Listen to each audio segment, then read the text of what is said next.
On the day Mom and Dad divorced, two divorce agreements lay on the table. The first one stated that the child was to stay in the old house in the old town with Dad, Chuck Browning, who was addicted to gambling and riddled with debt. The second one stated that the child was to go to the coastal town with Mom, Marina Dillon, who had remarried a wealthy businessman. In my previous life, my younger sister, Tamara Browning, cried and begged to stay with Mom, so I silently packed my bags and went with Dad instead. Later on, Dad quit his gambling habits and received a large settlement for selling off his old house in a land expropriation project, and that was when he began pampering and showering me with affection. Meanwhile, Tamara suffered emotional abuse at her stepfather's home as she was forbidden from leaving the house at all. Eventually, she died of depression. Now that we were reborn, Tamara snatched the cigarette away from Dad's fingers and hugged him tightly. I feel sorry for Dad, Tiana. You can go ahead and enjoy your life with Mom. I'll let you take it. Dad was stunned momentarily. Then, he stroked Tamara's head with a look of relief. I said nothing and picked up the train ticket that would bring me to the coastal town. Tamara had no idea that Dad only managed to quit his gambling habits because I had worked myself to the bone paying off his debts while suffering from a brain tumor. Dad finally saw the error of his ways after I nearly gave up my life for him. And now that I was reborn, I no longer had to put up with the voices of the debt collectors hounding us anymore.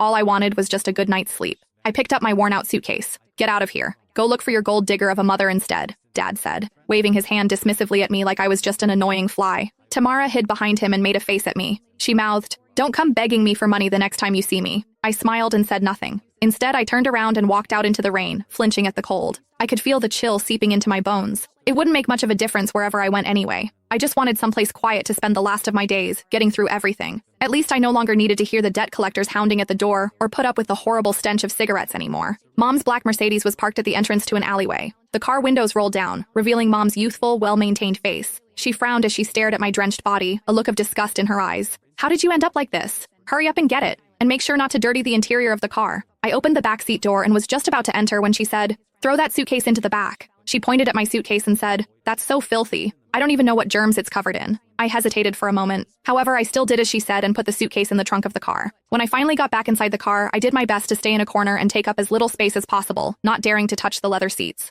The air conditioning in the car had been turned on, but I still felt very cold. "Make sure you behave yourself when we reach that place, Tiana," Mom said, looking at me in the rearview mirror while driving. "Your new stepfather doesn't like noise. Stay in your room as much as possible and don't come out. Don't chew with your mouth open and don't drag your feet on the floor while walking. Also, don't you ever bring up your dad. He's nothing but bad luck." I looked at the fleeting raindrops outside the window and nodded. Got it. I felt a sudden sharp pain in my brain. My vision went black for a while, and I hurriedly held my head in my hand. "What's wrong?" Mom asked, sounding impatient. "Nothing. Just a little carsick." "You're so delicate," she said with a scoff. "Just like your dad." I closed my eyes and forcefully swallowed the metallic taste rising in my throat.